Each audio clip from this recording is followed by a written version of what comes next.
ಎಲ್ರಿಗೂ ನಮಸ್ಕಾರ. ಒಂದು ಸಣ್ಣ ಮಾತು, ಈ ಪತ್ರಿಕಾಗೋಷ್ಠಿ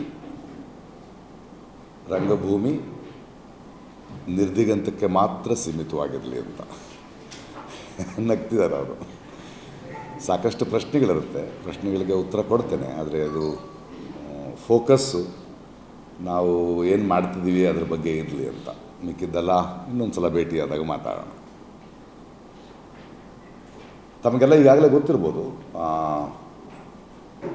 ಮೈಸೂರಿನಲ್ಲಿ ನಿರ್ದಿಗಂತ ಅಂತ ಒಂದು ಕಾವುಗೂಡನ್ನು, ಅದೊಂದು ತಂಡ ಅಲ್ಲ, ಒಂದು ಕಳೆದ 2.5 ವರ್ಷಗಳಿಂದ ಹುಟ್ಟುಹಾಕಿ ನಡೀತಾ ಬಂದಿದೆ. ಒಂದು 10 ಜನ 12 ಜನ ಸೇರಿದ್ದಾರೆ ಅದರೊಳಗೆ. ಬಹಳ ಕೆಲಸಗಳನ್ನು ಮಾಡ್ತಾ ಬಂದಿದ್ದೇವೆ ರಂಗಭೂಮಿಯಲ್ಲಿ. ಮತ್ತು ಮಂಗಳೂರಿನಲ್ಲಿ 2 ನಾಟಕೋತ್ಸವಗಳನ್ನು 2 ವರ್ಷ ಮಾಡಿದ್ವಿ, ಚಿಕ್ಕಮಗಳೂರಿನಲ್ಲಿ ಮಾಡಿದ್ವಿ, ಧಾರವಾಡದಲ್ಲಿ ಮಾಡಿದ್ವಿ. 10 ಹಲವು ಹೊಸ ನಾಟಕಗಳು ಹುಟ್ಟಲಿಕ್ಕೆ ಕಾರಣ ಆಯಿತು. ಸಾಕಷ್ಟು ತಿರುಗಾಟಗಳನ್ನು ಮಾಡಿದ್ವಿ. ಒಂದು 2 ವರ್ಷಗಳಿಂದ ಮಕ್ಕಳ ರಂಗಭೂಮಿಯಲ್ಲಿ ವಿಶೇಷವಾಗಿ ಕೆಲಸ ಮಾಡಿದ್ವಿ. ಸುಮಾರು ಒಂದು ತಂಡವನ್ನು, ಒಂದು ಕರಿಕ್ಯುಲಮನ್ನು ರೆಡಿ ಮಾಡಿ, ಒಂದು 5.5 ಗಂಟೆಗಳ ಒಂದು ಕಾರ್ಯಕ್ರಮವನ್ನು ರೆಡಿ ಮಾಡಿ 107 ವಸತಿ ಶಾಲೆಗಳಿಗೆ ಹೋಗಿ ಹೇಗೆ ರಂಗಭೂಮಿ ಶಿಕ್ಷಣದಲ್ಲಿ ಬಹಳ ಮುಖ್ಯ, ಒಂದು ಗ್ರಹಿಕೆಯನ್ನು ಬೆಳೆಸಲಿಕ್ಕೆ ಅನ್ನುವ ಒಂದು ಪ್ರಯತ್ನವನ್ನು ಮಾಡಿದ್ವಿ. ಅದಾದ ನಂತರ ಒಂದು 5 ಜಿಲ್ಲೆಗಳಲ್ಲಿ ಒಂದು ರಂಗ ಶಿಕ್ಷಕರನ್ನು 5 ಶಾಲೆಗಳಿಗೆ ಕಳಿಸಿ ಆ ಮೂಲಕ ಮಕ್ಕಳಲ್ಲಾದ ಬದಲಾವಣೆಗಳು, ಮತ್ತು ಭಾರತ ದೇಶದಲ್ಲಿ ಬಹಳ ಕಡೆ ಕೆಲಸ ಮಾಡ್ತಿದ್ದಂತಹ ಮಕ್ಕಳ ರಂಗಭೂಮಿ ಕೆಲಸ ಮಾಡ್ತಿದ್ದವ್ರನ್ನ ಕರೆಸಿ, ಮತ್ತು ಚೈಲ್ಡ್ ಸೈಕಾಲಜಿಸ್ಟು, ಚೈಲ್ಡ್ ಫಿಲಾಸಫರ್ಸು, ಮತ್ತು ಮಕ್ಕಳ ಸಾಹಿತ್ಯ ಬರೆಯೋರು, ಅವ್ರಗಳ ಜೊತೆ ಒಂದು ಸಂವಾದ ಮಾಡಿ ಈಗ ಆಲ್ಮೋಸ್ಟ್ ಒಂದು ಕರಿಕ್ಯುಲಮನ್ನು ರೆಡಿ ಮಾಡ್ತಾ ಬಂದಿದ್ದೇವೆ. ಸೊ ಮಂಗಳೂರಿನಲ್ಲಿ 2 ವರ್ಷ ನಿರ್ದಿಗಂತ ಒಂದು ಉತ್ಸವಗಳನ್ನು ಮಾಡಿದಾಗ ಕರಾವಳಿಯ ನಿರ್ದಿಗಂತ ಆಗಬೇಕು ಅಂತ ನಮ್ಮ ಆಸೆ. ಎಲ್ಲೋ ಬೆಂಗಳೂರು ಕೇಂದ್ರಿತ, ಮೈಸೂರು ಕೇಂದ್ರಿತ ರಂಗದ ಒಂದು ಕೆಲಸ ಆಗದೆ ಕರಾವಳಿಯಲ್ಲೂ ಒಂದು ನಿರ್ದಿಗಂತದ ಇನ್ನೊಂದು ಶಾಖೆಯನ್ನು ಆರಂಭಿಸಬೇಕು. ಅದು ಕರಾವಳಿಯ ಧ್ವನಿಯಾಗಿರಬೇಕು, ಕರಾವಳಿಯ ಪ್ರತಿಭೆಗಳ ಧ್ವನಿಯಾಗಿರಬೇಕು.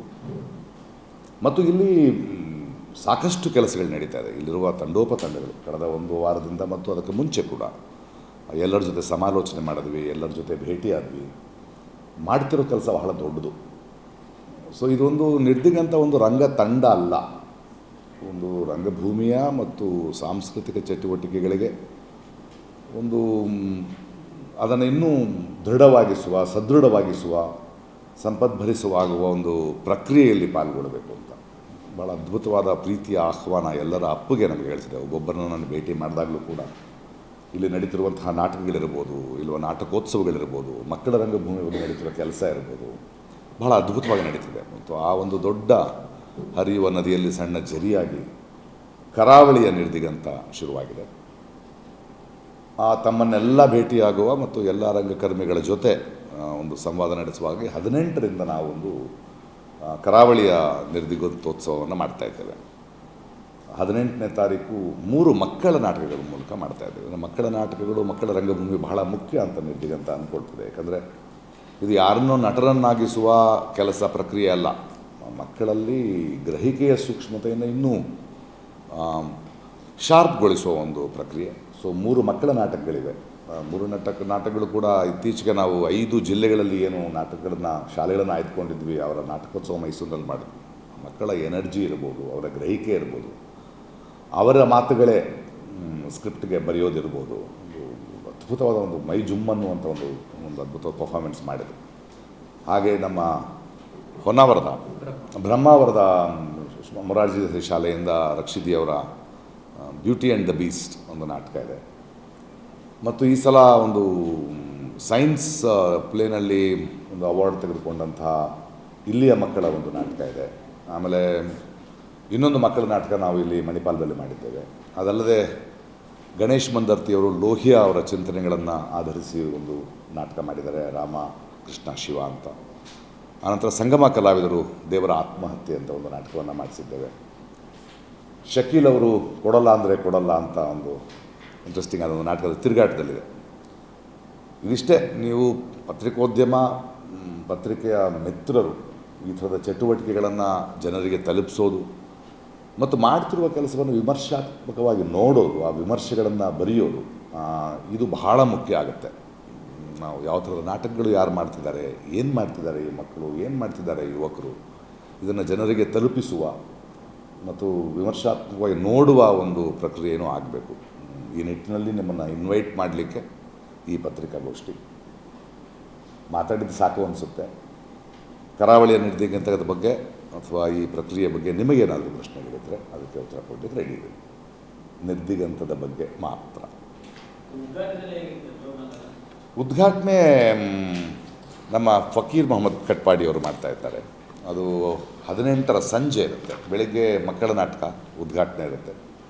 ಸಂಜೆ ಮತ್ತೆ ಒಂದು ಶೈಕ್ಷಣಿಕ ಕಮ್ಮಟ ಮಾಡಿದ್ದೇವೆ. ಅಂದರೆ ಹಲವಾರು ವರ್ಷಗಳಿಂದ ಕರಾವಳಿಯಲ್ಲಿ ಭಾಳಷ್ಟು ಶಿಕ್ಷಕರು, ಮುಖ್ಯೋಪಾಧ್ಯಾಯರು ಇವರುಗಳೆಲ್ಲ ತುಂಬ ಕೆಲಸವನ್ನು ರಂಗಭೂಮಿಯಲ್ಲಿ ಮಾಡಿದ್ದಾರೆ. ಮಕ್ಕಳ ರಂಗಭೂಮಿಯನ್ನು ತಲುಪಿಸುವ ಕೆಲಸವನ್ನು.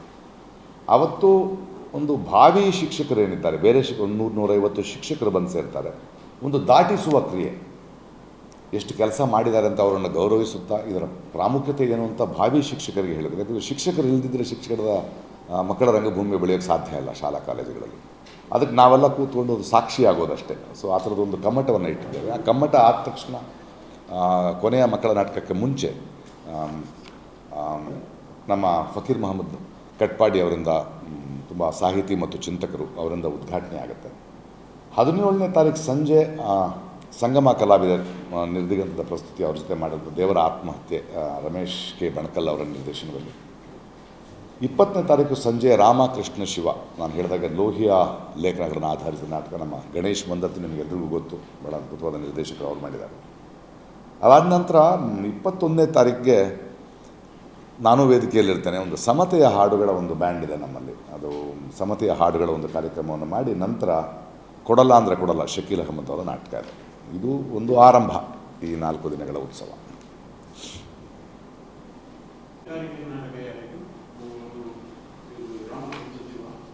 ಗಣೇಶ್ ಮಂದತ್ತಿ ಅವರು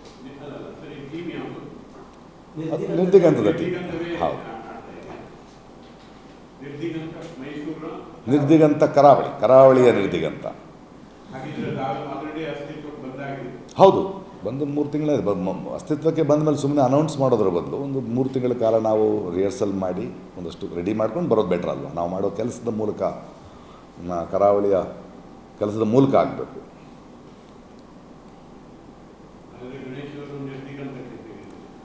ನಿರ್ದಿಗಂತ ಜೊತೆ ಇದ್ದಾರೆ ರಾಜು ಮಣಿಪಾಲ್ ಅವರಿದ್ದಾರೆ, ಅನುಷ್ ಶೆಟ್ಟಿ ಅವರಿದ್ದಾರೆ, ಶಕೀಲ್ ಇದ್ದಾರೆ, ಇನ್ನೂ ಸಾಕಷ್ಟು ಜನ ಇದ್ದಾರೆ. ಎಲ್ಲರೂ ಸೇರ್ ಮಾಡಬೇಕಾರೋ ಕೆಲಸ, ಒಬ್ಬರಿಂದ ಆಗೋ ಕೆಲಸ ಅಲ್ಲ ಇದು.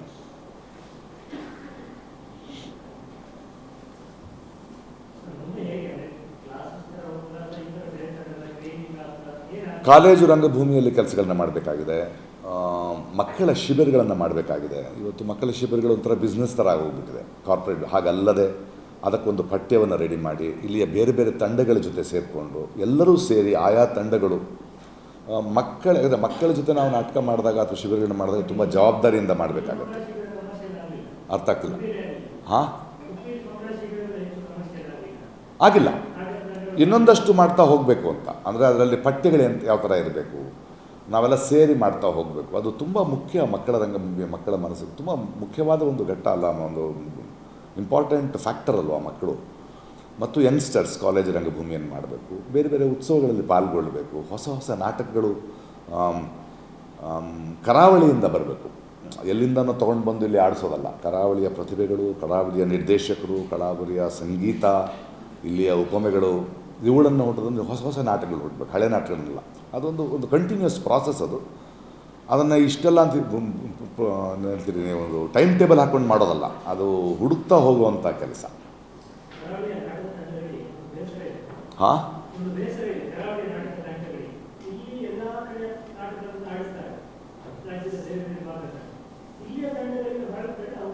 ಬಹಳ ನೀವು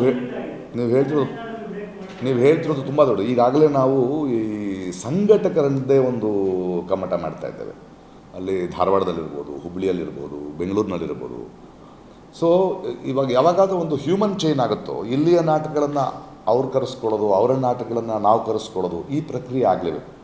ಇದು ಬಹಳ ಮುಖ್ಯ. ಯಾಕಂದರೆ ನಗರ ಕೇಂದ್ರಿಕವಾದ ರಂಗಭೂಮಿ ಅಲ್ಲದೆ ನಮಗೆ ಕರಾವಳಿಯ ಕಥೆಗಳಿದೆ, ಉತ್ತರ ಕರ್ನಾಟಕದ ಕಥೆಗಳಿದೆ, ಕಲ್ಯಾಣ ಕರ್ನಾಟಕದ ಕಥೆಗಳಿದೆ. ಅಲ್ಲಿಯ ಪ್ರತಿಭೆಗಳಿದೆ. ಇದರಲ್ಲಿ ನೀವು ಹೇಳೋ ಕಡೆನೇ ನಮ್ಮ ಪ್ರಯಾಣ.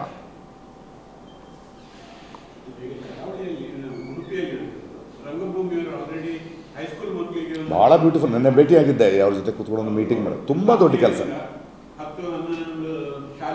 ಮಾಡ್ತಾ ಇದ್ದಾರೆ. ಇದು ಅದಲ್ಲದೆ ಭಾಳ ಬ್ಯೂಟಿಫುಲ್ಲಾಗಿ ಅವರು ರಂಗ ನಿರ್ದೇಶಕರನ್ನು ಕಳಿಸ್ತಾ ಇದ್ದಾರೆ, ನಾಟಕಗಳನ್ನ ಮಾಡಿಸ್ತಾ ಇದ್ದಾರೆ. ಭಾಳ ದೊಡ್ಡ ಕೆಲಸ ಮಾಡ್ತಾ ಇದ್ದಾರೆ ಅವರು.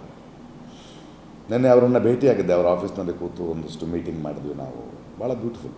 ರಂಗಭೂಮಿ ಜೊತೆಗೆ ಕಳೆದ 1 ದಶಕದಿಂದ ಉಡುಪಿ ಜಿಲ್ಲೆಯಲ್ಲಿ ರಾಜ್ಯದಲ್ಲಿ ಇಲ್ಲ ಯಕ್ಷಗಾನವನ್ನು ಪ್ರತಿ ಶಾಲೆಯಲ್ಲಿ ಕಲಿಸುವ ಪ್ರಯತ್ನ ಮಾಡ್ತಾರೆ. ದೊಡ್ಡ ಕೆಲಸ ನಡೆದಿದೆಯಲ್ಲ, ಅವರು ಭಾಳ ದೊಡ್ಡ ಕೆಲಸ ನಡೆದಿದೆ. ಎಲ್ಲವನ್ನೂ ಅಬ್ಸರ್ವ್ ಮಾಡ್ತಾ ಇದ್ದೆ, ತಿಳ್ಕೊಳ್ತಿದ್ದೇವೆ. ಹೌದು,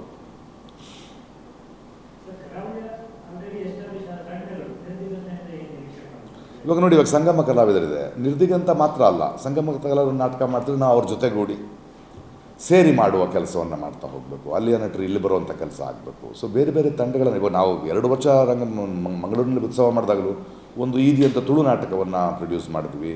ಅಲಾಶಿಯಸ್ನಲ್ಲಿ ಮಥಾಯ ಅಂತ ಒಂದು ನಾಟಕವನ್ನು ಪ್ರೊಡ್ಯೂಸ್. ನಿರ್ದಿಗಂತನೇ ಎಲ್ಲ ಮಾಡ್ತಾ ಹೋಗಲಿಲ್ಲ, ಯಾಕಂದರೆ ಒಳಗೊಳ್ಳೋದು ಭಾಳ ಮುಖ್ಯವಾಗಿದೆ. ಬೇರೆ ಬೇರೆ ತಂಡಗಳಿಗೆ ಕೂಡ ನಾವು ಇಂಬಾಗಿರುವುದು ಮತ್ತು ಅವರು ನಾಟಕ ಮಾಡೋದು, ಆ ನಾಟಕಗಳನ್ನು ನಾವು ಆಡಿಸೋದು. ಸೊ ನೀವು 2 ಉತ್ಸವಗಳನ್ನು ನೋಡಿದಾಗ ಇಲ್ಲಿಯ ನಾಟಕಗಳು, ಇಲ್ಲಿಯ ಸಾಹಿತಿಗಳು, ಇಲ್ಲಿಯ ಸ್ಪೀಕರ್ಸು ಅವರನ್ನೊಳಗೊಂಡೇ ಆಗುತ್ತೆ. ಹಾಗೆ ಆಗಬೇಕು. ಸೊ ನಿರ್ದಿಗಂತದ ಆಶಯನೇ, ನಿರ್ದಿಗಂತ ಬರೀ ಒಂದು ತಂಡವಾಗದೆ, ಒಂದು ದ್ವೀಪವಾಗದೆ, ಎಲ್ಲರ ಜೊತೆ ಕೆಲಸ ಮಾಡ್ತಾ ಬೇರೆ ಬೇರೆ ನಾಟಕಗಳು ಬರೋ ಹಾಗೆ ಆಗೋದು ಭಾಳ ಮುಖ್ಯ ಅನಿಸುತ್ತೆ ನನಗೆ.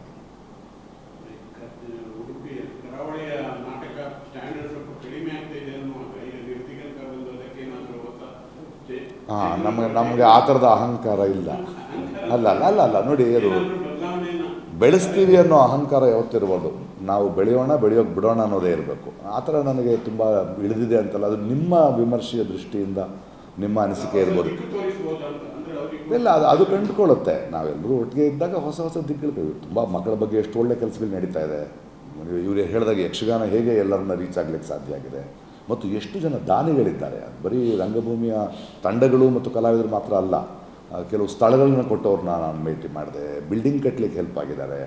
60 ವರ್ಷಗಳ ಕಾಲ ನೀವು ಒಂದು ರಂಗಭೂಮಿ ಅನ್ನೋ ಒಂದು ಸಂಸ್ಥೆ ಬೆಳೆದು ಬಂದಿದೆ ಅಂದರೆ, ಅದು ಆಫೀಸ್ಗೆ ಹೋದಾಗ ಅಷ್ಟು ಜನರ ಫೋಟೋಗಳಿದೆ, ಭಾಳ ಚೆನ್ನಾಗಿದೆ. ಸಮನ ಅವ್ರನ್ನ ಹೋಗಿ ಭೇಟಿ ಮಾಡಿದೆ. ಬೈಂದೂರಿಗೆ ಹೋಗಿದ್ವಿ ನಾವು. ಅವರು ಮೊನ್ನೆ ಇತ್ತೀಚಿನ ಅದ್ಭುತವಾದ ಒಂದು ನಾಟಕೋತ್ಸವ ಮಾಡಿದ್ದಾರೆ.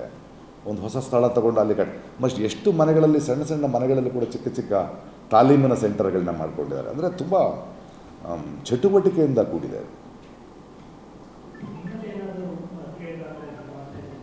ಈಗಾಗಲೇ ಮಣಿಪಾಲದಲ್ಲಿ ನಾವು ಇನ್ನೊಂದು ಸ್ವಲ್ಪ ಕಟ್ಟುವ ಕೆಲಸ ಇದೆ. ಪ್ರಾಬ್ಲಮ್ ಒಂದು 2-3 ತಿಂಗಳಾದ್ಮೇಲೆ ಇಡೀ ಪತ್ರಕರ್ತರು ನಾನು ಅಲ್ಲಿ ಕರೆಸ್ತೇನೆ, ಒಂದು ರಂಗ ತಾಲೀಮಿಗೆ ಮತ್ತು ಉಳ್ಕೊಳ್ಳಿಕ್ಕೆ. ಯಾಕಂದರೆ ನಾವು ರಂಗ ಮಂದಿರವನ್ನು ಕಟ್ತಾ ಇಲ್ಲ, ಅದಕ್ಕೆ ಅದನ್ನು ಕಾವುಗೂಡು ಅನ್ನೋದು, ನಾಟಕಗಳನ್ನು ಕಟ್ಟುವ, ರಿಹರ್ಸಲ್ ಮಾಡುವ ಒಂದು ಕಡೆ ಇರುವಂತಹ ಸ್ಪೇಸು. ಒಂದು ಸುಂದರವಾದ ಸ್ಪೇಸನ್ನು ಮೈಸೂರಿನ ಹಾಗೆ ಇಲ್ಲಿ ಒಂದು ಸ್ವಲ್ಪ ಸ್ಥಳ ತೊಗೊಂಡು ಮಾಡಿದ್ದೇವೆ. ಒಂದು 6 ತಿಂಗಳ ಹಿಂದೆ ತೊಗೊಂಡು ಈಗ ರೆಡಿ ಆಗ್ತಾ ಇದೆ. ಪ್ರಾಬಬ್ಲಿ ಇನ್ನೊಂದು ತಿಂಗಳೊಳಗೆ ಅದು ರೆಡಿ ಆದಾಗ ಎಲ್ಲರನ್ನೂ ಅಲ್ಲಿ ಕರೆಸುವ ಕೆಲಸವನ್ನು ಮಾಡ್ತೇವೆ.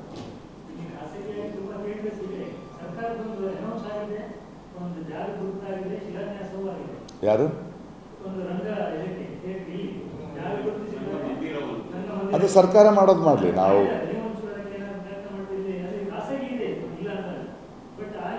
ಖಂಡಿತ ಮಾಡೋಣ, ಒತ್ತಾಯ ಮಾಡೋಣ. ನಮಗೆ ತುಂಬ ರಂಗಮಂದಿರಗಳ ಅವಶ್ಯಕತೆ ಬಹಳ ಇದೆ. ಸರಿಯಾದ ರಂಗಮಂದಿರಗಳ ಅವಶ್ಯಕತೆಯೂ ಸರಿಯಾಗಿದೆ. ನೋಡೋಣ ಅದು. ಸೊ ಖಂಡಿತ ಅದಕ್ಕೆ ಎಲ್ಲರೂ ಸೇರಿ, ಇವಾಗ ನೋಡಿ, ಈ ಥರದ ಒಂದು ಪ್ರಕ್ರಿಯೆ ಆದಾಗ ಒಬ್ಬರಲ್ಲ, ಒಂದು 10 ಜನ ಸೇರಿ ಹೋದಾಗ ಅದಕ್ಕೆ ಇನ್ನೊಂದು ಸಲ ಬಲ ಸಿಗುತ್ತೆ.